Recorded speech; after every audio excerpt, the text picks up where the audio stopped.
बार सारे। अभी इस बोर्ड के ऊपर जितना भी कंटेंट आएगा वो सारा कंटेंट एडीओ में मैं जो पढ़ा रहा हूं, तो उसमें ना मैंने पहले ही नोट्स बना लिए हैं दिमाग में रख के इस बात को, है ना।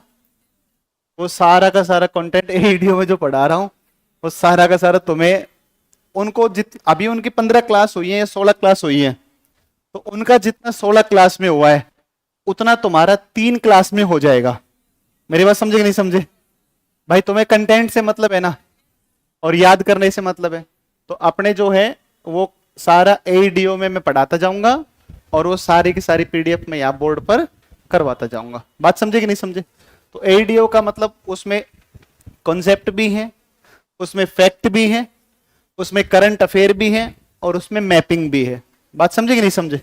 तो बिल्कुल प्रॉपर कंटेंट बढ़िया। अब तुम देख लेना तुम कितना कैपेसिटी, कैपेसिटी भी तो होनी चाहिए ना, झेलने की क्षमता भी तो होती है ना। देखो कई कई आदमी एक बोतल पी के भी ऐसे सीधे खड़े हो जाते हैं, है ना। कई कई बेचारे क्वार्टर में भी नीचे गिर जाते हैं, है कि नहीं। तो तुम इतनी क्षमता रखो बोतल की जितनी।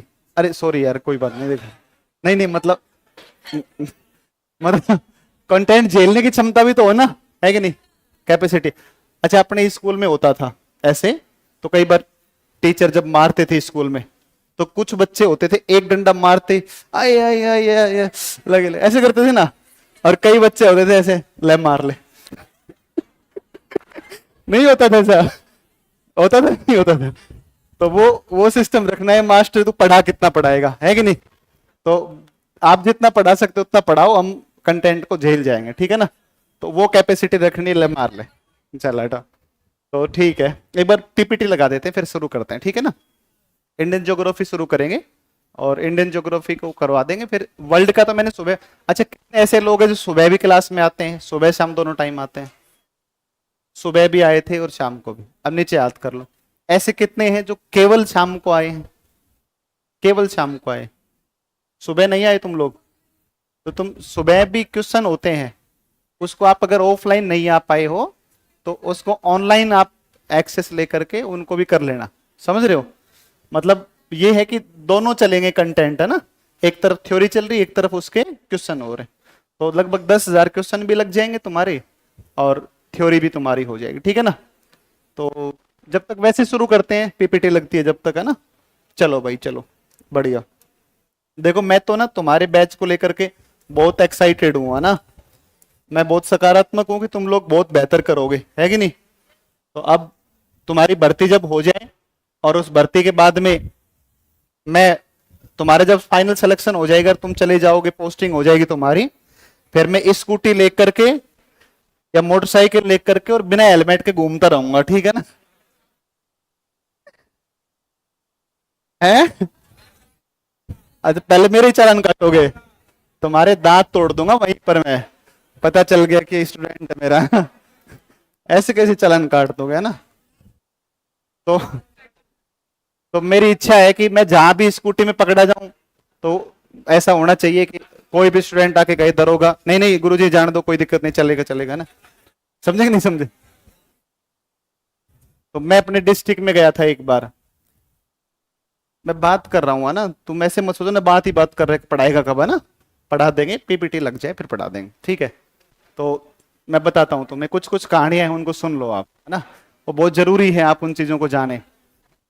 तो पहले मुझे पुलिस वालों से बहुत डर लगता था कि जैसे पुलिस वाला दिख गया तो मैं मतलब स्कूटी मोटरसाइकिल कहीं और ही ले जाता था। मैं कहीं जहां पुलिस वाले की ड्यूटी है मैं रास्ते बदल लेता हूँ हमेशा ही। अब थोड़ा सा मेरा डर खुल गया। तो मैं एक बार गया था हमारे डिस्ट्रिक्ट में ही, तो मेरे पास मोटरसाइकिल थी, उसका सच में उसका इंश्योरेंस भी नहीं था, मेरे पास उस समय लाइसेंस भी नहीं था, और मैं पकड़ा गया, धरा गया मैं बढ़िया तरीके से। मुझे पकड़ लिया, फिर एक लड़का आया, कांस्टेबल था, बोल सर आप यहाँ क्या कर रहे हैं, मैं कहाँ पढ़, तो पता चला, तो उसने बताया मुझे सर वहां पर पढ़ता था। तो उसने अपने जो एसएचओ होते हैं ना, जो 2 स्टार होते हैं, बोले सर ही हैं कोई दिक्कत नहीं जाने दो। तो मैं बड़े आराम से आ गया, उसके बाद फिर डर खत्म हो गया। है ना। तो अब तुम भी ऐसे ही करोगे, समझे कि नहीं समझे। और बाकी तो जो करोगे नहीं करो, लेकिन एक काम जरूर करना, कभी भी किसी को, ऑटो वाले को या किसी व्यक्ति को थप्पड़ नहीं मारना है। समझ में आई बात क्या कह रहा हूं मैं? थप्पड़ किसी पे भी गलत तरीके से हाथ नहीं उठाना है। समझे कि नहीं समझे? सही एथिक्स के साथ में अगर तैयारी करोगे पॉजिटिव होकर के, तो सिलेक्शन जल्दी हो जाएगा, है कि नहीं है? हो तो जाएगा, लेकिन सही एथिक्स रख के चलना है, बिल्कुल अच्छे देखो बाद में जाके तुम बिगड़ जाओगे, रिश्वतखोरी करोगे, अलग बात है, लेकिन अभी कम से कम बिल्कुल पॉजिटिव रहना है अभी भी आगे भी रहना है, समझे कि नहीं समझे?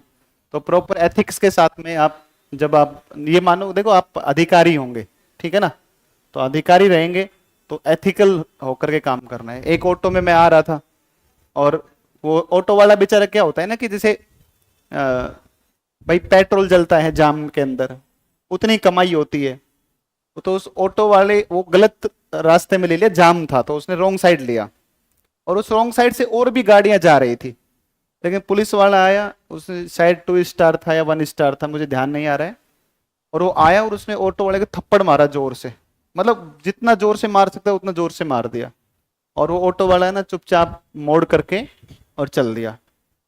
फिर मैंने उसको कहा कि मैं उल्टा नहीं मार सकता था तू, एक बार तो मेरा मन करा कि मैं इसको अभी उल्टा रख दूं उठा करके पुलिस वाला, क्योंकि अपने को तो डरने की जरूरत है नहीं, खान सर है पीछे, है ना, तो मुझे क्या ही होता, उठा ले जाते, ठीक है ना।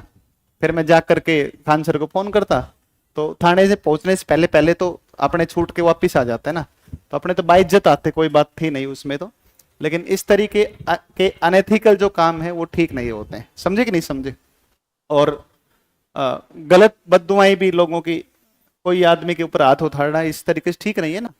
आप उसके मुंह पे हाथ नहीं, शरीर पे थोड़ी मारा है, थप्पड़ शरीर पे थोड़ी लगा करता है कभी भी, शरीर पे लगा, गाल पे थप्पड़ लगा, थोड़ी देर में दर्द होगा, फिर बंद हो जाएगा, काम निशान भी मिट जाएगा, लेकिन जो अंदर जो मन में जो थप्पड़ लगता है सेल्फ रिस्पेक्ट पे, वो कभी भी नहीं मारना है। आप चाहे कितने बड़े बन जाओ, लेकिन दूसरे को गिराने की सोचना, ये दूसरे के स्वाभिमान के ऊपर ठेस पहुंचाना, ये कभी जीवन में नहीं करना है। उसके अलावा चाहे भले कुछ भी कर लेना, है कि नहीं है? सो इन सब चीजों को भी आप भविष्य में ध्यान रखेंगे, ये उम्मीद करके पढ़ा रहा हूं कि तुम ध्यान रखोगे। बात समझ रहे हो कि नहीं समझ रहे हो? और तुम जीवन में कोई भी गलत काम करोगे और मुझे पता चलेगा, तो मुझे बहुत दुख होगा कि मैंने गलत बच्चे को पढ़ा दिया, समझे कि नहीं समझे? मैं मानूंगा कि वो काम मैंने ही गलत कर दिया, है कि नहीं है, कि गलत बच्चे को पढ़ा दिया, ठीक है ना।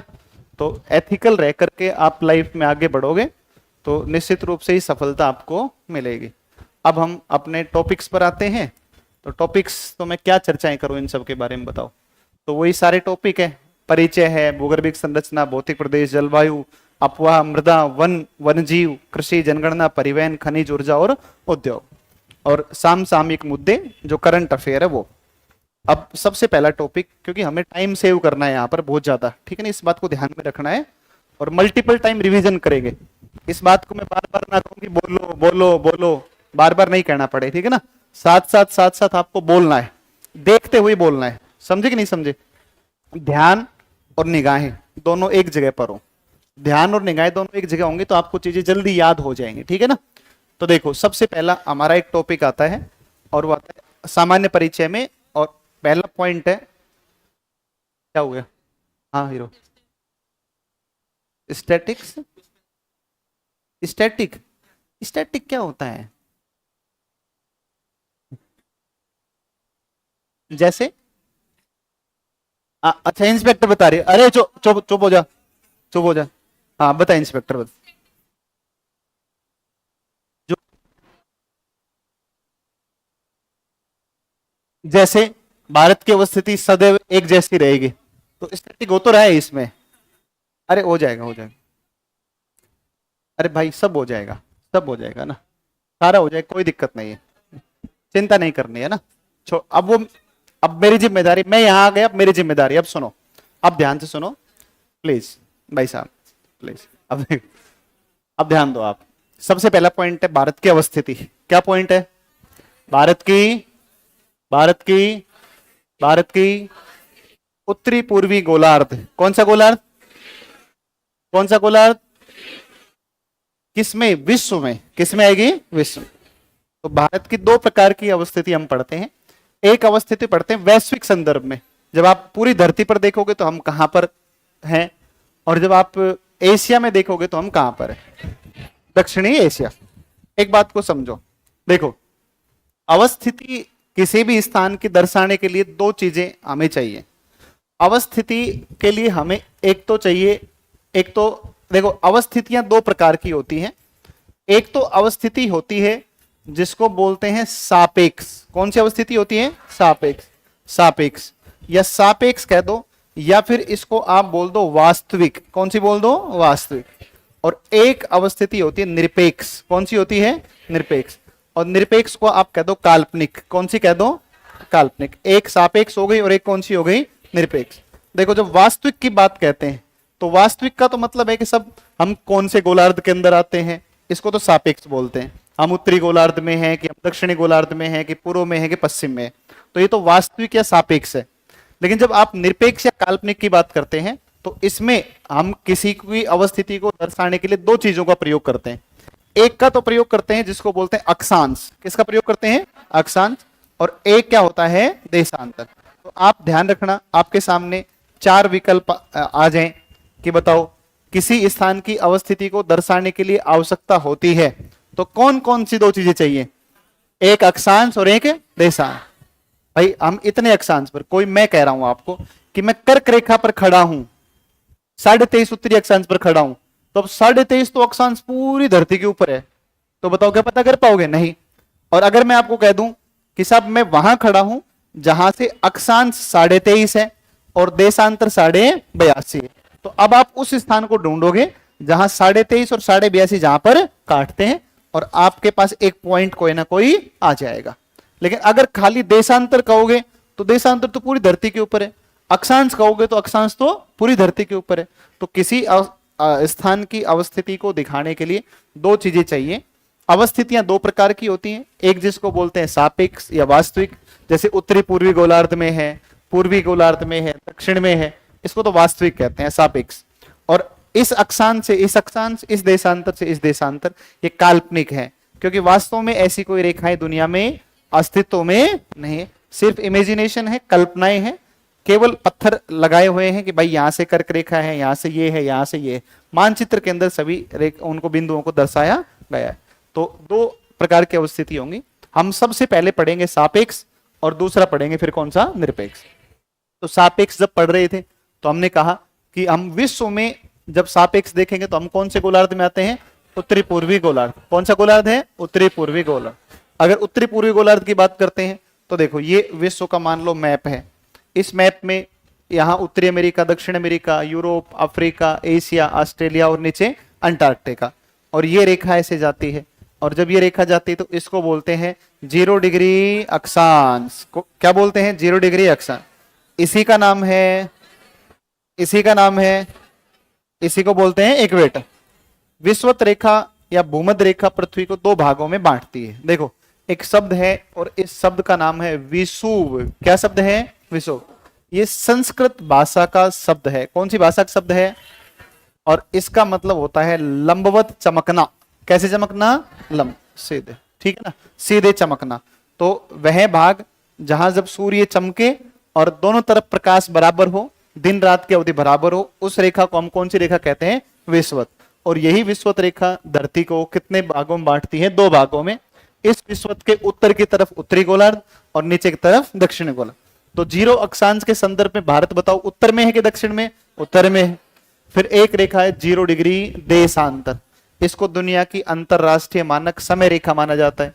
और अंतरराष्ट्रीय मानक जो समय रेखा है ये एक स्थान से गुजरती है, ग्रीनविच स्थान, तो इसलिए इसका नाम क्या पड़ा है? ग्रीनविच रेखा। और यहां से चलोगे तो यहां से 180, ये वाला जो हिस्सा है ये आपका कहलाता है पूर्वी गोलार्ध। और यहां से बाएं हाथ की तरफ, भाई जब इनको ऐसे घुमाओगे तो 180 ये यहां पर आ जाएगा ना, अरे होगा ना, तो आधा भाग पूर्वी गोलार्ध, आधा भाग पश्चिमी गोलार्ध। तो आप देखोगे कि भारत पूर्व में है कि पश्चिम में है? पूर्व में है। इसलिए आप कहोगे कि साहब भारत की वास्तविक अवस्थिति क्या है?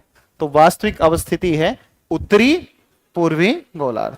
बताओ बात समझ में है कि नहीं? तो वैश्विक संदर्भ में भारत की वास्तविक अवस्थिति क्या है? तो उत्तरी पूर्वी गोलार्ध। इसे हम सापेक्ष या वास्तविक अवस्थिति के नाम से जानते हैं। ठीक है, ये बात तो समझ में आ गई। कुल दिशाओं की संख्या 4 या 8? 10। कितने दिशाएं हैं? कितने दिशाएं हैं? आपने कभी हवन देखा है? अवन होता है, या फिर अरे शादी में बावड़ी हो गया, सावन के अंधे को हरा ही हरा दिखाई देता है शादी में, चलो शादी मान लो कोई बात नहीं। तो आप देखते हो पंडित जी जो होते हैं वो एक बार ऐसे, वो हरी घास आती दूब जिसको बोलते हैं, एक पानी में डबोते हैं, एक बार और ऐसे करते हैं, एक बार ऐसे करते हैं, फिर ऐसे, फिर ऐसे, फिर ऐसे, फिर ऐसे, फिर ऐसे, फिर ऐसे, फिर एक बार ऐसे करता है और एक बार नीचे करता है। तो ये 10 दिशाओं में है ना, तो 10 दिशाओं का नाम भी लेता है वो। और आप देखोगे अरे ये कौन है, ये इतना बुरे तरीके से मुंह बना रहा है, ऑनलाइन वाले बच्चे, इनको ब्लॉक कर दो इनको। कैसे कमेंट करे जा रहे हैं बावड़े की तरह। तो देखो 10 दिशाएं होती है, एक दिशा मान लो पूर्व है, एक इसके विपरीत पश्चिम, एक उत्तर है, एक दक्षिण, एक उत्तर पूर्व, उत्तर पश्चिम, दक्षिण पूर्व, दक्षिण पश्चिम, एक आकाश की तरफ और एक पाताल की तरफ। आकाश और पाताल बिहार बोर्ड की किताब में दिशाओं का चैप्टर दिया हुआ है, सुन लो मेरी बात, क्लास 6ठी में या 7वीं में बिहार बोर्ड की किताब में। और एक बच्चे ने मेरे पास एक सिलेबस भेजा था मध्य निषेध का, या कोई ऐसा कोई सिलेबस था, उसने कहा गुरुजी एक बार देख के करवा दो। तो आप उस सिलेबस को उठा के देखोगे, कल मैं क्लास में दिखाऊंगा आपको, है ना, और उस सिलेबस को देखोगे ना तो आपको पता चलेगा कि क्लास 9 और 10 जो बिहार बोर्ड की किताब आती है आप उनको खरीद सकते हैं, और उन किताबों के अंदर जो चैप्टर के नाम है ना, वो सिलेबस बनाते समय उस किताब का चैप्टर का इंडेक्स उठा करके सिलेबस के अंदर जो का त्यों चिपका दिया। समझे कि नहीं समझे? तो बिहार बोर्ड की किताबों को जरूर जरूर निगाह में रखना है ना। और बिहार बोर्ड में कई ऐसे रेयर प्रश्न, रेयर, जो क्लास में कवर टीचर नहीं करवाता है। भाई टीचर अगर अवेयर है, चीजों पर निगाह रखता है सही ढंग से कि क्या चल रहा है, क्या आना है, क्या आ सकता है, जब तो वो अपडेट करवा देगा, है ना। नहीं तो कईयों को तो होश ही नहीं रहता है, क्योंकि दूसरे के टिप टाप के पढ़ाते हैं। समझे कि नहीं समझे? तो बात यह है कि बिहार बोर्ड की किताब कम से कम 9वीं 10वीं की किताब आप जरूर खरीद लेना। बिहार बोर्ड की 20-30 रुपए की किताब आएगी, एक किताब 40 रुपए की होगी, है ना। समझे कि नहीं समझे? तो 40-50 की किताब आएगी, वो ले आना, 100-150 रुपए लग जाएंगे तुम्हारे। उनको पढ़ना नहीं है, पढ़ना नहीं, उनको रखना है। और जब टीचर पढ़ा दे ना क्लास में, उसके बाद किताब में हल्का हल्का एक रीड आउट कर लेना है कि ऐसा कौन सा पॉइंट है जो सर ने क्लास में डिस्कस नहीं किया। मेरी बात समझे कि नहीं समझे? तो उसको पॉइंट को अगर सर क्लास में डिस्कस हो गया तो ठीक है, नहीं हुआ तो उस पॉइंट को हाईलाइट करके और कॉपी में नोट कर देना है कि साहब ये पॉइंट छूट गया था। समझे कि नहीं समझे? जरूर जरूर ध्यान रखना इस बात का। बिहार बोर्ड की किताब खरीद के लानी, एनसीईआरटी नहीं लेनी, बिहार बोर्ड की किताबों को ले आना, क्लास 9-10 का ज्योग्राफी, ठीक है ना। चलो ये तो ये हो गई। 10 दिशाओं के एक बार नाम आप देख लो, और 10 दिशाओं में आप चलोगे तो एक उत्तर है, एक दक्षिण है, एक पूर्व है, एक पश्चिम है। ये उत्तर पूर्व, उत्तर पश्चिम, दक्षिण पश्चिम, दक्षिण पूर्व। उत्तर पूर्व दिशा को क्या कहते हैं? ईशान। भगवान शिव का जो नाम है वो क्या है? ईशान। तो ईशान कोण जो है ना वो उत्तरी पूर्वी दिशा में है। तो वैश्विक संदर्भ में भारत की अवस्थिति किस कोण में आती है? ईशान कोण। ईशान कोण में आती है, ईशान कोण में आती है। ये हो गई बात। और एशिया के संदर्भ में ये पूरा हमारा एशिया है, और इस एशिया में हम कहां पर है? दक्षिणी एशिया में आएंगे। तो ये तो हुई आपकी सापेक्ष या वास्तविक अवस्थिति हो गई। अगली बात पर आते हैं, नेक्स्ट चलो आप अगली बात पर आ पाओ। दूसरा पॉइंट देखो आप, एक आता है भारत का अक्षांशीय और भारत का देशांतरीय विस्तार। बोलो सारे बताना एक बार। 6:45 से 37:6, सारे बोलो। 6:45 से 37 है, इधर देखे मेरी तरफ देखे, 6:45 से 37 है। फिर बोलो 6:45 से 37 है, 8:04 से 37 है, 8:04 से 37 है, 8:04 से 37, 6:45 से 37 है, 8:04 से 37 है, 6:45 से 37 है, 6:45 से 6:45 से, ऐसे ही रटवाना पड़ेगा, है ना। 6:45 से 37। किसी को दिक्कत तो नहीं है? रट दोगे ना? ऐसे ही रटना ही पड़ेगा, विकल्प है ही नहीं अपने पास कुछ, है ना। तो 6:45 से 37 है, 8:04 से, एक और डेटा 8-7-6, 8-7-6, 8-7-6, है ना, 8-7-6, ऐसे करके और याद कर लेना, ठीक है ना। देखो ये यहां पर एक द्वीप समूह है, इसको बोलते हैं अंडमान निकोबार। क्या बोलते हैं? अंडमान निकोबार, अंडमान निकोबार।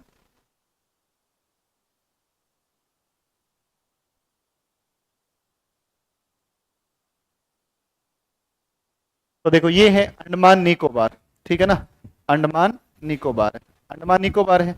और अंडमान निकोबार जो है ना, ये यहाँ पर है, और यहाँ पर एक द्वीप पड़ता है, इसका नाम है ग्रेट निकोबार। कौन सा द्वीप पड़ता है? ये बहुत चर्चा में है ना। ग्रेट निकोबार की जनजातियां कौन कौन सी हैं, मैं अंडमान निकोबार में लिखवा दूंगा सारा, लेकिन जनजातियां ओंगे, सेंटिनलीज, जारवा, अंडमानी, सोमपेन, सबको पता है। लेकिन इसमें से जो टफ क्वेश्चन बनेगा वो ये बनेगा कि निम्न जनजातियां, नाम लिखेगा, जारवा, ओंगे, सेंटिनलीज, सोमपेन जनजातियां अंडमान निकोबार में निवास करती हैं। ये तो प्रश्न दे दिया आपको पेपर में, आगे लिख दिया कि निम्न में से कौन सी जनजाति का निवास ग्रेट निकोबार में। बात समझे भाई? ये जनजातियां हैं, आप रट के गए, पता चला कि इनमें से ये बताने कि इनमें से कौन से ग्रेट निकोबार में, वहां फंसोगे, क्योंकि ये ज्यादा चर्चा में चर्चित मुद्दा है, इसलिए हमें उसके ऊपर जरूर ध्यान रखना है कि इसमें से क्या ज्यादा महत्वपूर्ण हो सकता है। तो इस तरीके के प्रश्न इंपोर्टेंट हो जाएंगे, तो वहां फंस जाओगे आप। और ऐसे प्रश्नों को जब आप ठीक करके आओगे तब आप सिलेक्शन वाली लिस्ट में खड़े होगे साइड में आकर के, नहीं तो फिर भीड़ तो सारी कर ही रही है अपने हिसाब से तैयारी।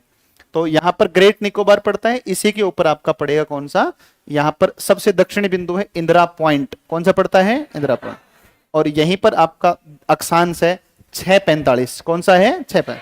अच्छा, एक बात तो अंडरस्टूड है, समझने के इसमें दिमाग लगाना तो है ही नहीं, कि भारत उत्तरी गोलार्ध में है तो सारे अक्षांश उत्तरी है।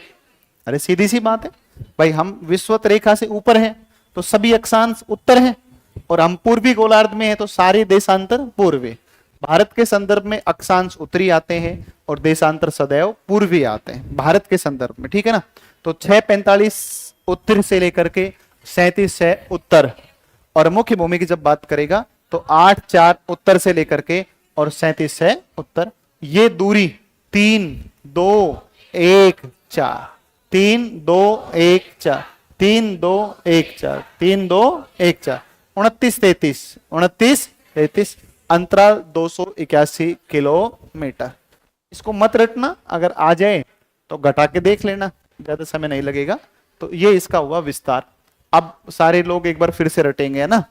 68-7 से 97-25, बोलो 68-7 से 97-25, फिर से बोलो 68-7 से 97-25, 68-7 से 97-25, 68-7 से 97-25, 68-7 से 97-25, 68-7 से 97-25, है ना।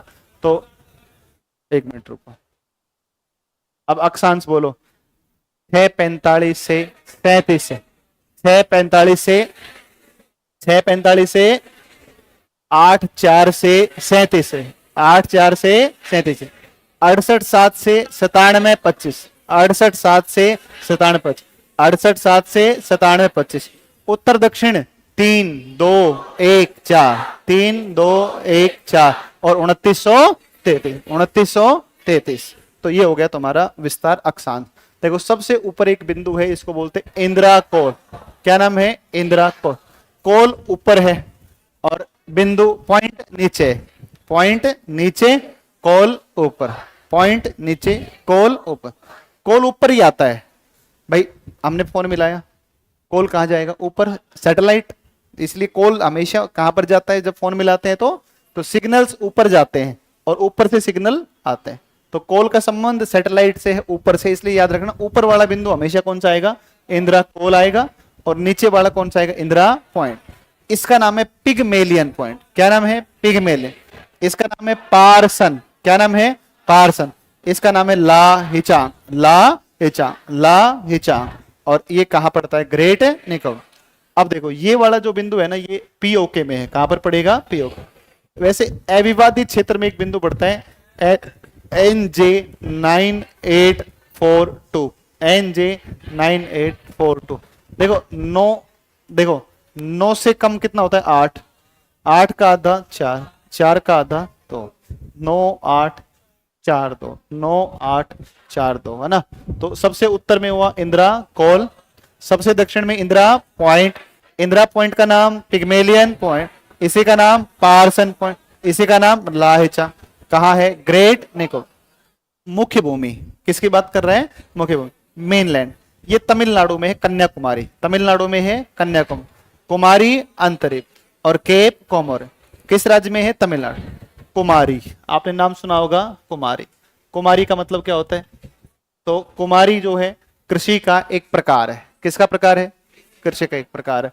देखो एक प्रश्न अभी अभी यूपी ट्रिपल एससी में पूछा गया, ये क्वेश्चन कि स्लैश एंड बर्न कृषि जिसे झूम कहा जाता है ये कहाँ की जाती है? तो ये कहाँ की जाती? नॉर्थ ईस्ट के अंदर। भाई पूर्वोत्तर भारत में आदिम जनजातियों के द्वारा एक खेती की जाती है, उसमें पेड़ों को काटते हैं, जलाते हैं और उस भूभाग के ऊपर क्या करते हैं? खेती करते हैं। इस खेती के प्रकार को बोलते हैं स्थानांतरित, या फिर इसको बोलते हैं स्लैश एंड बर्न, काटो और जलाओ, कर्तन और दहन। तो ये खेती बोलते हैं, आदिम जनजाति करती है। पर्यावरणीय शत्रु कृषि कहते हैं क्योंकि पेड़ काट के जलाते हैं तो पर्यावरण को क्या होता है? नुकसान होता है, सिंपल सी बात है। और ये जो कृषि है इसको पूर्वोत्तर के अंदर इसको स्थानीय भाषा में क्या बोलते हैं? नॉर्थ ईस्ट में झूम कहते हैं। क्या कहते हैं? झूम। क्या बोलते हैं? झूम। झूमिंग खेती कहते हैं, झूमिंग एग्रीकल्चर कहते हैं। और ऐसी ही खेती जब पश्चिमी घाट में की जाएगी तो पश्चिमी घाट में इस खेती का नाम पड़ता है कुमारी। क्या नाम पड़ता है? कुमारी। कुमारी, है ना। देखो जब इस कन्याकुमारी को क्रॉस करके आप अगर जैसे कन्याकुमारी चले गए आप, अब कन्याकुमारी को क्रॉस करके समुद्र में एंटर कर जाओगे, समुद्र में एंटर करने के बाद में, समुद्र में एंटर करने के बाद में और फिर क्या हो जाएगा? दीदी बताओ ना क्या हो गया, बता दो, मुझे बता दो। आ गया हूं, क्या हुआ बताओ जी?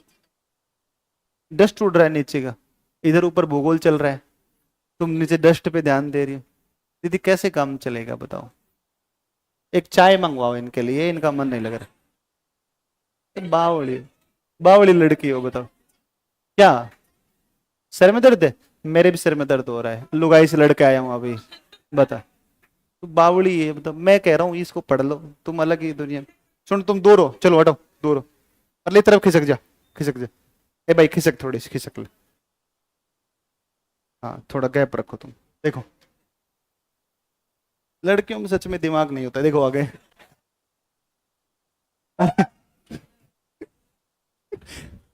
देखो अब सुन लो इधर। अच्छा अच्छा ठीक है, तो देखो दिमाग होता है तो सर नहीं दुखता है ना। अच्छा अच्छा कोई बात नहीं, देखो देखो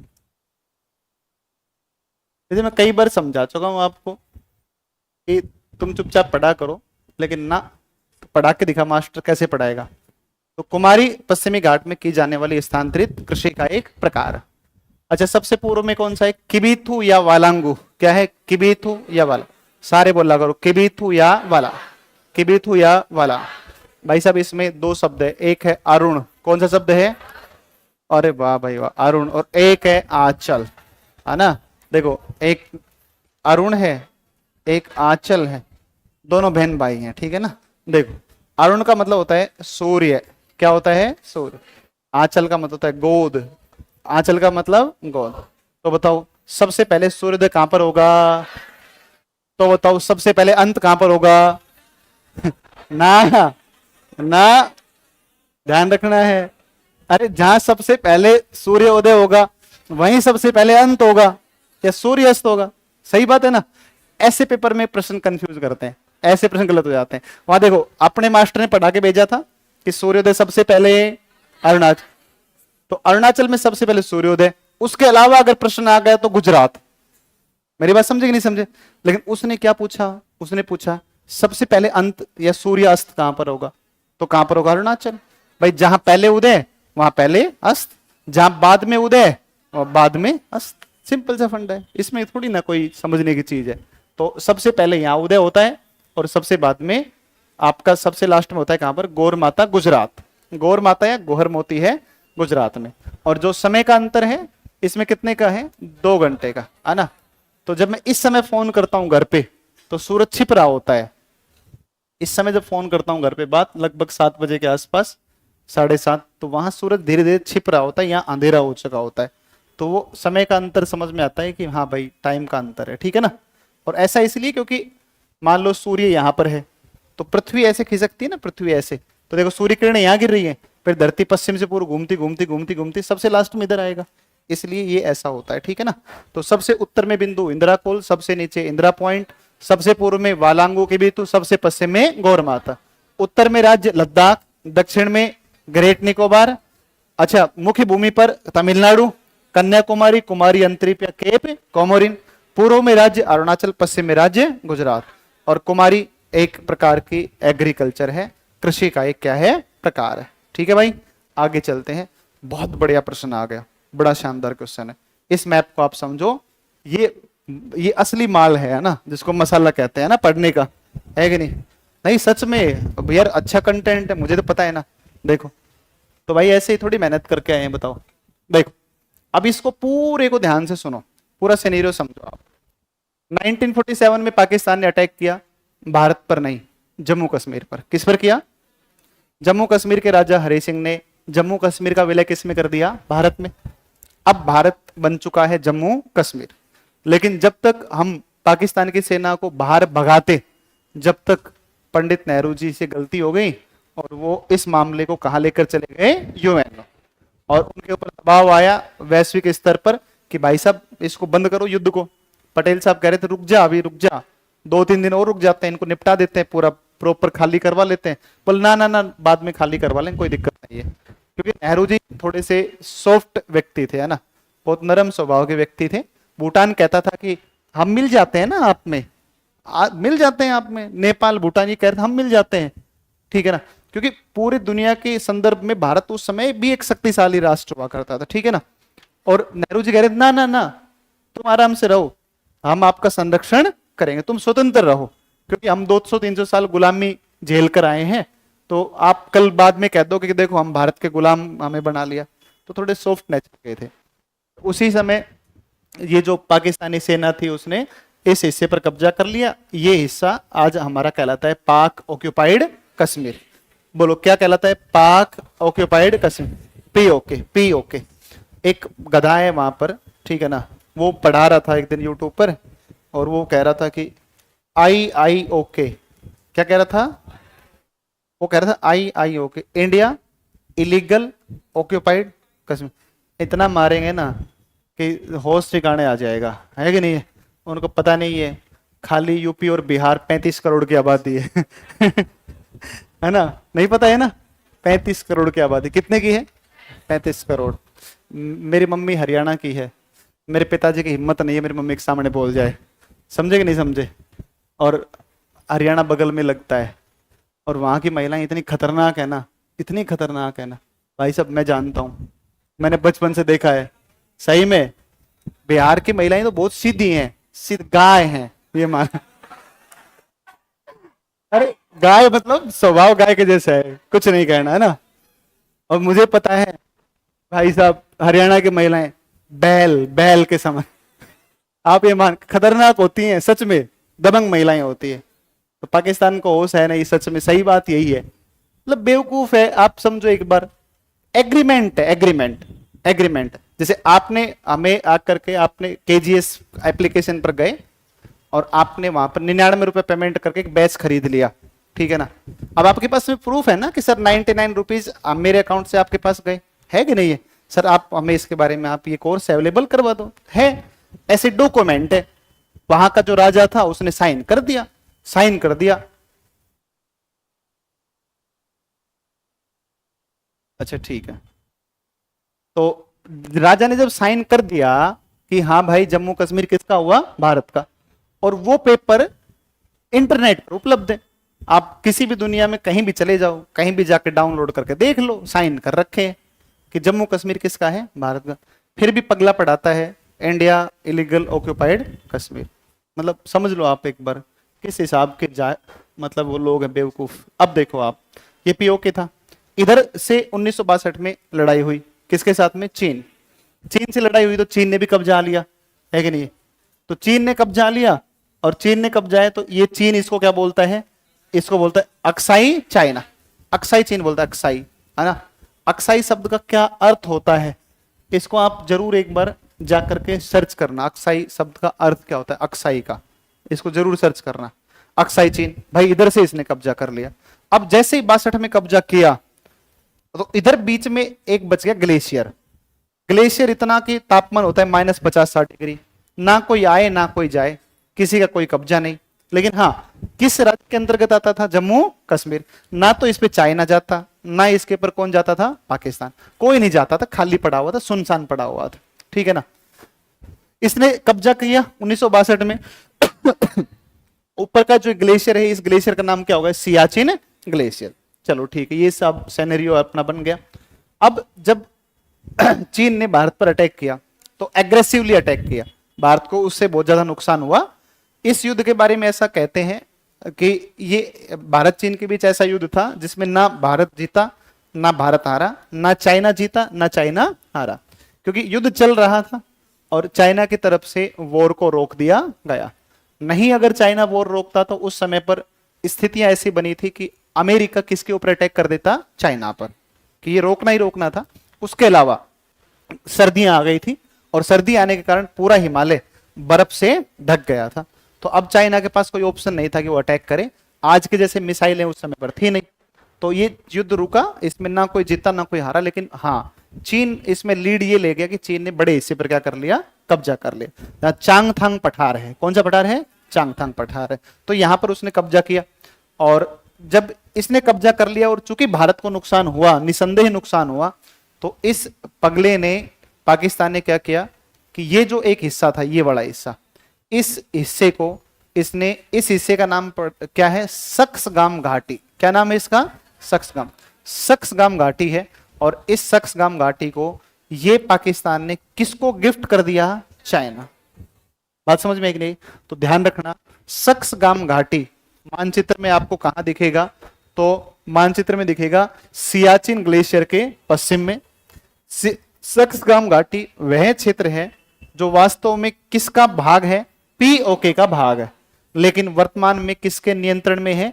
चाइना के नियंत्रण में, क्योंकि यह हिस्सा किसको गिफ्ट कर दिया गया? 1963 में चाइना को गिफ्ट कर दिया गया।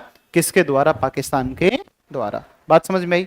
तो सक्सगाम घाटी ये पीओके का भाग है जो चाइना को गिफ्ट कर दिया गया। किसके द्वारा? पाकिस्तान के द्वारा। बताओ सबको समझ में आया कि नहीं आया?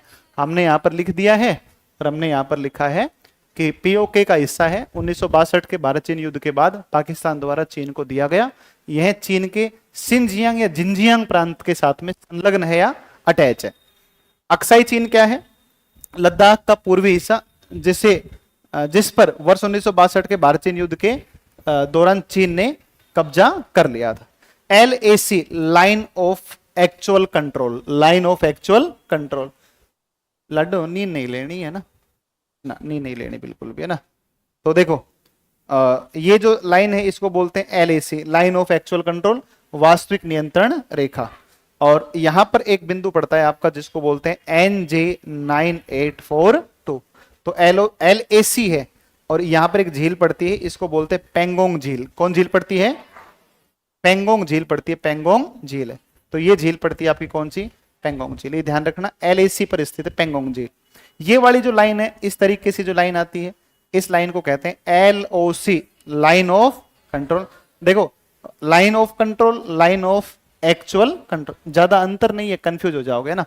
जो लाइव वाले बच्चे हैं, उन लाइव वाले बच्चों को इंटरनेट की समस्या थी, और आपको जो ये कोर्स है अभी क्लास जैसे ही तुरंत खत्म होगी तो तुम्हें अवेलेबल करवा देंगे तुरंत ना। लाइव वाले बच्चे कमेंट दिखा दो एक बार, अशोक जी कमेंट दिखाओ इन बच्चों के। तो क्लास को अभी अपलोड कर देंगे, क्लास के तुरंत होते एक साथ 10-15 मिनट में ना। आप थक तो नहीं गए हैं ना? पक्का बोर तो नहीं हो रहे हो? हाँ, जब भी बोर हो तो मुझे बता देना है, ठीक है ना? थोड़ा सा अपन बातचीत कर लेंगे बीच में, है ना? तो देखो, दुनिया में सबसे कठिन काम यही है, पढ़ना, है ना? बहुत मुश्किल काम है, ठीक है ना? तो अब मैं कहूँ कि मैं 50 घंटा लगातार ऐसे ही पढ़ देता हूँ तो गलत बात है। तो थोड़ा मुश्किल होता है एक जगह बैठकर पढ़ना। तो जब भी आपको लगे कि सर बोर हो रहे हैं तो बता देना ना। देखो, पीओके की जो राजधानी है वो कौन है? मुजफ्फराबाद। कौन राजधानी है? इसकी अवस्थिति यहां पर है, ये यहां देखोगे तो पीओके के दक्षिण में, पीओके का दक्षिणी भाग दक्षिण में स्थित है आपकी, जिसको बोलते हैं कौन सा? मुजफ्फराबाद, एक सिटी है, ठीक है ना? चलिए, ये वाली मैप समझ में आया सबको? सक्सगाम घाटी, सियाचिन ग्लेशियर और ये तमाम चीजें। सियाचिन को आगे पढ़ेंगे ज्यादा डिटेल से, ठीक है ना, जब वहां पढ़ेंगे। अब देखो भारत का क्षेत्रफल, है ना? देखो, कुल भौगोलिक क्षेत्रफल 32,87,283। 32,87,263 है ना, 263, 32,87,263, सारे बोलो 32,87,263, 32,87,263, 32,87,263। वे बच्चे भी बोले जो नहीं बोल रहे हैं। 32,87,263। देखो इसमें थोड़ा कंफ्यूज मत होना आप, है ना, देखो कंफ्यूज मत होना। देखो इसको ऐसे लिख सकता है 32.87 लाख, 32.87 लाख। इसको ऐसे भी लिख सकता है 3.28 मिलियन, 3.28 मिलियन। और यह संपूर्ण विश्व का 2.42। डेटा ऐसे याद रखना है, 2.42। देखो हो सकता है अपन जनरली क्या पढ़ते 2.4, लेकिन वो पेपर में पता थोड़ी ना है उसका दिमाग क्या काम करे। 2.40, 2.41, 2.42 और डी 2.43। बताओ कौन सा आएगा? नहीं पता है, अभी तो कर लो, मुझे पता है अभी तो हो जाएगा, अभी तो आसान है ये, है ना। पेपर में जब यही प्रश्न आएगा यही सेम, तो वहां आप कंफ्यूज हो जाओगे। समझे कि नहीं समझे? तो ये ध्यान रखना, पेपर में गलती नहीं है। 2.42, 2.42।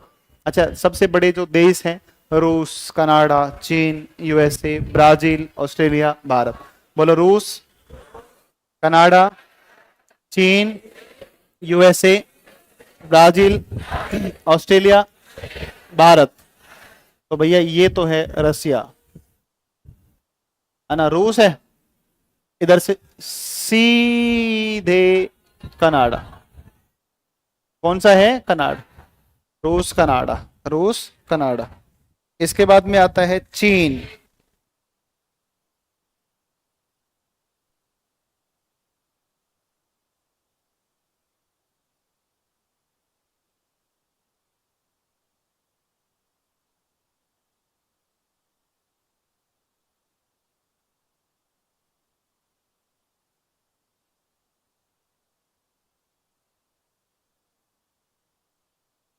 रूस, रूस के बगल में कौन आया? कनाडा। फिर नहीं नहीं नहीं, वापिस आओ, वापिस आओ। चाइना। कहां पर आओगे? नहीं, फिर वापिस जाओ यूएस। कहां पर जाओगे? यूएस। अच्छा, आप चले रूस से, गए कनाडा, फिर वापिस आए चाइना, फिर वापिस गए यूएस। यहां पर आएगा ब्राजील। अच्छा, सीधे ऑस्ट्रेलिया। कहां पर आएंगे? ऑस्ट्रेलिया। और फिर भारत। आई बात समझ में? रूस, Canada, China, USA, Brazil, Australia, Bharat. रूस, कनाडा, चीन, रूस, कनाडा, चीन, यूएसए, ब्राजील, ऑस्ट्रेलिया, भारत। ऐसे रूस, कनाडा, चीन, यूएसए, ब्राजील, ऑस्ट्रेलिया, भारत। ये कहता है SCERT। बिहार बोर्ड की किताब 9वीं में देखोगे तो बिहार बोर्ड की 9वीं में लिखा है एक नंबर पे, 2 नंबर, 3 नंबर, 4 नंबर, 5, 6, 7। रूस, कनाडा, चीन, यूएसए, ब्राजील, ऑस्ट्रेलिया, भारत। सुनो सुनो सुनो सुनो सुनो भाई, सुनो सुनो, please please please please please, ध्यान दो ध्यान दो ध्यान दो ध्यान दो ध्यान दो। देखो जी देखो, ध्यान दो। ये तो बिहार बोर्ड में लिखा हुआ है 3 पर चाइना, 4 पर यूएसए। एनसीईआरटी लिखता है 3 पर यूएसए, 4 पर चाइना। बिहार बोर्ड को प्रेफरेंस पहले रखना, 2 नंबर पे प्रेफरेंस कौन सा रहेगा? एनसीईआरटी। तो ये आपका आ जाएगा। आगे चलते हैं आगे। क्षेत्रफल में सबसे बड़े राज्य। राम महान उत्तराधिकारी थे। फिर से बोलो सारे, बोलो राम महान। मैं कह ही नहीं रहा हूं, मैं बोल रहा हूं, बोल राम महान उत्तराधिकारी थे। रासे, रासे, मैसे, महासे और उत्तरा से। राजस्थान, मध्य प्रदेश, महाराष्ट्र, उत्तर प्रदेश। राजस्थान, महाराष्ट्र, राजस्थान, मध्य प्रदेश, महाराष्ट्र, उत्तर प्रदेश। देखो आप सब जानते हैं कि भाई साहब 1 नवंबर 2000 कौन सा समय आता है? 1 नवंबर 2000 1 नवंबर 2000 को एमपी से अलग हुआ छत्तीसगढ़। एमपी से अलग हुआ देख लड्डू ऐसा है, फोन रख ले जेब में, है ना, कोई भी फोन नहीं निकालेगा क्लास में। जितने भी फोन है घर पे, सारे विद्यार्थी फोन छोड़ के आया करो, क्योंकि देखो ये जितनी भी पीडीएफ है, आप बहुत एक्साइटेड रहते हो, अच्छी बात है ना, मुझे तो खुश होना चाहिए कि देखो बच्चे फोटो खींच रहे हैं क्लास में, है ना, लेकिन क्या हो गया, हिचके आ रही है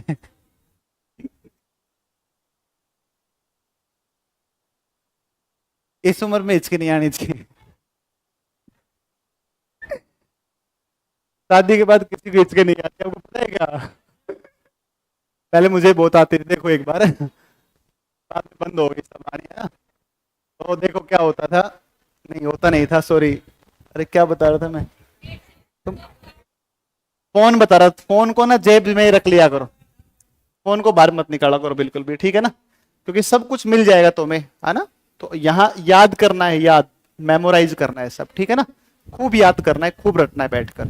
तो 1 नवंबर 2000 को एमपी से अलग हुआ छत्तीसगढ़, एमपी से, एमपी से, एमपी से, है ना। देखो 1 नंबर की छत थी, मध्य प्रदेश में गिर गई, ऐसे याद कर लो आप, है ना, डेट भी याद हो जाएगा, ट्रिक भी याद रह जाएगा ना। 1 नंबर की छत बनी हुई थी, लेकिन वो मध्य प्रदेश में गिर गई। तो 1 नंबर मतलब 1 नवंबर को अलग हुआ एमपी से छत। 15 नवंबर को आती है बिरसा मुंडा की जयंती, बिरसा मुंडा की, और बिरसा मुंडा साहब का जो संबंध है वो बताओ किससे है? झारखंड से है, झारखंड और बिहार अपना भी संबंध है ना। तो बिरसा मुंडा की जयंती 15 नवंबर, इसलिए ध्यान रखना 15 नवंबर को झारखंड अलग हुआ। तो 1 नंबर की छत गिरी एमपी से, तो 1 नवंबर को तो छत्तीसगढ़ अलग होता है, और 15 नवंबर बिरसा मुंडा की जयंती, और 15 नवंबर को झारखंड अलग हुआ किससे? बिहार से। क्लियर बात। एक डेट बच गई 9 नवंबर, उत्तराखंड यूपी से, उत्तराखंड।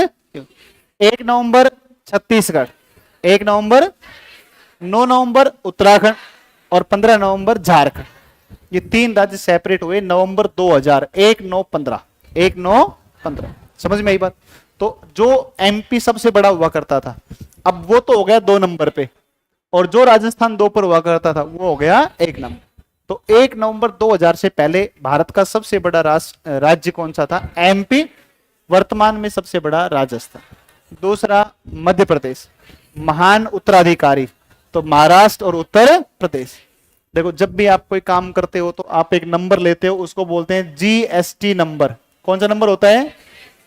गोवा, सिक्किम, त्रिपुरा, नागालैंड, गोवा, सिक्किम, त्रिपुरा, नागालैंड, गोवा, सिक्किम, त्रिपुरा, गोवा, सिक्किम, त्रिपुरा, ठीक है ना, गोवा, सिक्किम, त्रिपुरा और नागालैंड। ये ध्यान रखिए, गोवा, सिक्किम, त्रिपुरा और नागालैंड। तो देखो सबसे बड़े 4 राज्य आएंगे, राजस्थान, मध्य प्रदेश, महाराष्ट्र, उत्तर प्रदेश। सबसे छोटे गोवा, सिक्किम, त्रिपुरा, गोवा, सिक्किम, त्रिपुरा और नागालैंड। विथ ट्रिक याद कर सकते हो आप, जीएसटी नंबर सबसे छोटे। देखो सबसे छोटा राज्य गोवा, सब कर लेंगे, लेकिन किसी समय पेपर में तुम्हारे में पूछे तीसरा सबसे, तो आपको फिर सीक्वेंस याद रहना चाहिए, है ना। त्रिपुरा तीसरा है, इसमें नाम में ही आगे त्रि आ रहा है, तो वो तो आसानी से याद रह जाएगा। जीएसटी नंबर 4 सबसे बड़े और 4 सबसे छोटे याद रखना, इनके क्रम से आप ध्यान रखिएगा तो पेपर में काम आ सकता है, ठीक है ना। चलो आगे चलते हैं सर। ये बहुत इंपॉर्टेंट डायग्राम है, इतना इंपॉर्टेंट डायग्राम है। एक इंस्टीट्यूट में जहां मैं पढ़ाता था पहले, बहुत पहले, उस संस्थान के मालिक ने क्लास ली, ऑनर जो थे, और मैं क्लास ले रहा था और ऐसे ही मैं पढ़ा रहा था ऑनलाइन, और वो फोन चलाते हुए मेरे पास आए क्लास में, आके मुझे बाहर बुला के मुझे गले लगा, अरे यार अमित मजा आ गया यार, तूने यार बहुत बढ़िया समझाया यार, पर यार मुझे आज तक समझ में नहीं आया नॉर्थ ईस्ट में क्या क्या है ना। तो बहुत खुश हुए। तो मुझे पहली बार महसूस हुआ कि नहीं यार, ये मैप बना करके पढ़ाने के जो अप्रोच है ये वाकई में बहुत बढ़िया है। क्योंकि जब अपने मैप ड्रॉ करते हैं ना तो बच्चा उसको ध्यान से देखता है, अच्छा इधर से ये जा रहा है, इधर से ये बना रहे हैं, इधर से ये बना रहे हैं ना। तो डिजिटल मैप भी ठीक है, लेकिन बना के जो पढ़ाते हैं उसका एक बहुत गहरा इंपैक्ट पड़ता है, दिमाग में चीजें छप जाती हैं जो कहते हो ना। तो खैर अब चलो इसको अपने देखते हैं एक बार। नॉर्थ ईस्ट, नॉर्थ ईस्ट में 7 सिस्टर हैं, है ना। भाई साहब, भाई साहब, भाई साहब देखो ना इधर, क्या नाम है तेरा, नाम क्या है? हाँ क्या नाम है? बड़ा शर्मा के, अरे जोर से बोल। हाँ हाँ हाँ हाँ हाँ। मनोज भाई देख ले थोड़ा इधर, है ना।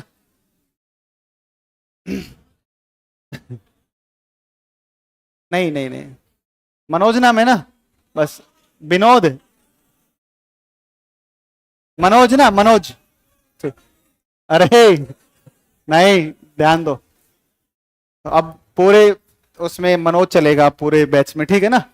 तो एक नाम जिसका मैं बहुत ज्यादा क्लास में लेता हूँ वो उसका पेपर पास हो जाता है। हमारे जगमोहन एक पेपर पास कर गया, तुम्हें पता है इस बात का? जगमोहन का फिजिकल है ना अभी, बिहार पुलिस का फिजिकल है। भाई जगमोहन यार वो खर्चा करवा के मानेगा, है ना।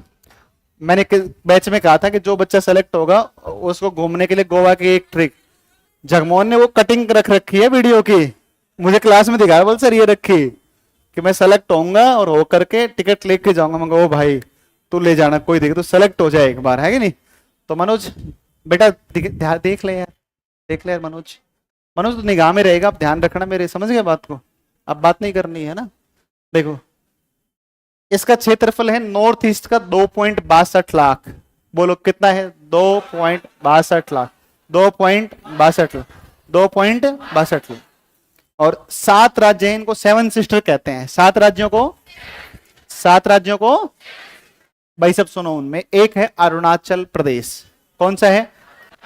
देखो यहां पर ये जो अवस्थिति आप देख रहे हो, ये वाली अवस्थिति है अरुणाचल प्रदेश।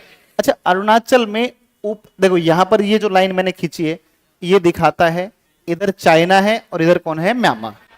तो अरुणाचल की जो सीमा है वो चाइना से भी लगती है, अरुणाचल की सीमा म्यांमार से भी लगती है, और इधर ना अरुणाचल इधर भूटान से भी लगता है। किससे भी लगता है?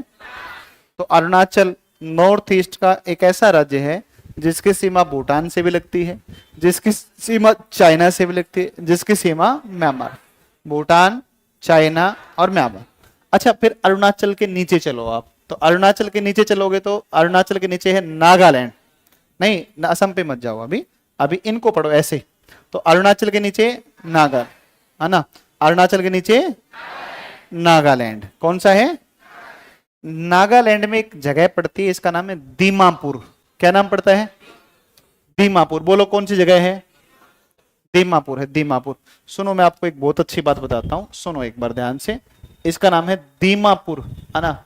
मेरा बिल्कुल मन नहीं कर रहा है क्लास छोड़ने का, कोई दिक्कत तो नहीं है किसी को? ये लास्ट क्लास है कि इसके बाद और भी है? लास्ट क्लास है ना, ये बहुत अच्छा काम हो गया ना। देखो ध्यान दो दीमापुर पड़ता है। एक बात को सुनो, एक नॉर्थ ईस्ट में एक साम्राज्य हुआ, उस साम्राज्य का नाम है कछारी साम्राज्य। कौन सा है? कछारी साम्राज्य। अरे बोला करो भाई, कौन सा साम्राज्य है? कछारी साम्राज्य, कछारी साम्राज्य। हम ना एक पठार पढ़ते हैं, उस पठार का नाम है, उस पठार का नाम है करबी एनलोंग का पठार। कौन सा पठार है? करबी एनलोंग का पठार। कौन सा पठार बोला? करबी एनलोंग का पठार। असम में कहां पर है? देखो यहां पठार है मेघालय, और इसके बगल में पठार पड़ता है करबी एनलोंग। इसके ऊपर एक पहाड़ियां हम अक्सर पढ़ाते हैं, इस पहाड़ी का नाम है कचार की पहाड़ी। कौन सी पहाड़ी है? कचार। इसका नाम बिगड़ा हुआ है, लेकिन वास्तविक नाम इसका किस साम्राज्य के नाम पर पड़ा है? कछारी साम्राज्य। तो कछारी पहाड़ियां या कचार पहाड़ियां ये किस राज्य में है? असम। और इस कछारी साम्राज्य के जो खंडहर हैं वो कछारी साम्राज्य के खंडहर पाए जाते हैं नागालैंड के किस जगह पर पाए जाते? दीमापुर। बहुत बढ़िया प्रश्न बता दिया तुम्हें मैंने। कछारी साम्राज्य के खंडहर कहां पर है? दीमापुर। दीमापुर कौन सा स्थान है? दीमापुर। दीमापुर को नागालैंड का प्रवेश द्वार, दीमापुर को नागालैंड का प्रवेश द्वार। फिर सुनो, दीमापुर को नागालैंड का प्रवेश द्वार। नागालैंड की राजधानी का नाम है कोहिमा। कौन राजधानी है? कोहिमा। और नागालैंड का जो सबसे बड़ा नगर है वो कौन आएगा बताओ? दीमापुर आएगा, कोहिमा नहीं आएगा, ध्यान रखना। और नागालैंड की जो वाणिज्यिक राजधानी है, कॉमर्शियल कैपिटल, वो कौन सा कहलाता है? दीमापुर। तो दीमापुर जो है, दीमापुर आपका नागालैंड में है। दीमापुर में ऐतिहासिक दृष्टिकोण से कछारी साम्राज्य के खंडहर पाए जाते हैं। दीमापुर को नागालैंड का प्रवेश द्वार कहते हैं और दीमापुर नागालैंड का सबसे बड़ा नगर भी है। और दीमापुर को हम क्या भी कहते हैं, तो दीमापुर को नागालैंड की वाणिज्यिक राजधानी के रूप में भी जाना जाता है। बताओ बात समझ में आई कि नहीं? आया समझ में? अरे कुछ बुझा रहा है? चलो बहुत बढ़िया, बड़े अच्छे बच्चे हो तुम लोग यार। अरे बच्चे तो नहीं हो, अगर मैं बच्चे कहूं तो बुरा मत मानना आप, ठीक है ना? ऐसे मानना कि गलती से बोल दिया मास्टर ने, ठीक है ना?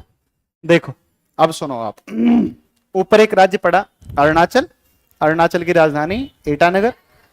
अरुणाचल के नीचे, अरुणाचल के नीचे, इसके नीचे मणिपुर के नीचे अरुणाचल, अरुणाचल, नागालैंड, मणिपुर, मिजोरम। नीचे से मिजोरम, मणिपुर, नागालैंड, अरुणाचल, अरुणाचल है ना। तो ये 4 राज्य जिनकी सीमा म्यांमार के साथ में लगती है। देखो तीनों तरफ से बांग्लादेश से घिरा हुआ, इसको बोलते हैं त्रिपुरा। क्या बोलते हैं? त्रिपुरा के आसपास जो पहाड़ियां हैं, पठार है, उसको टीपरा बोलते हैं। क्या बोलते हैं? वापिस सुनो, कौन सा नाम है? टीपरा। टीपरा मतलब त्रिपुरा, समझ में आई बात?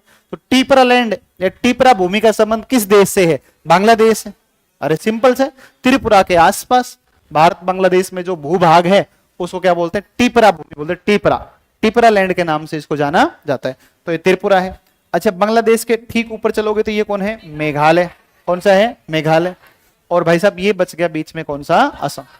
देखो अरुणाचल, नागालैंड, मणिपुर, मिजोरम, त्रिपुरा, मेघालय, असम, 7। कितने हैं? 7। ये 7 सिस्टर है, ये 7 सिस्टर है। इनमें जो सबसे बड़ा नगर है उसका बोलते हैं अरुणाचल, सबसे बड़ा राज्य है। और सबसे छोटा कौन सा है?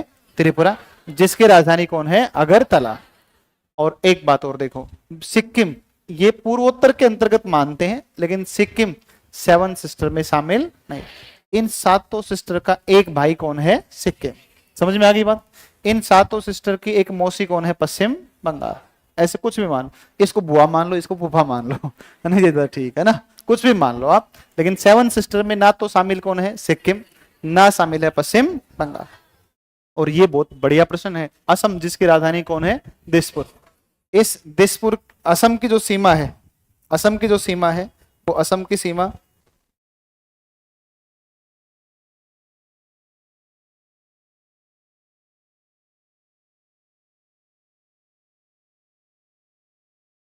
तो ये देखो आप अपना, इस तरीके से आप देखोगे कि ये जो असम है ना, असम, असम, असम, इसके बारे में ध्यान रखना। असम, असम, अरुणाचल, नागालैंड, मणिपुर, मिजोरम, त्रिपुरा और मेघालय, 6 से लगता है।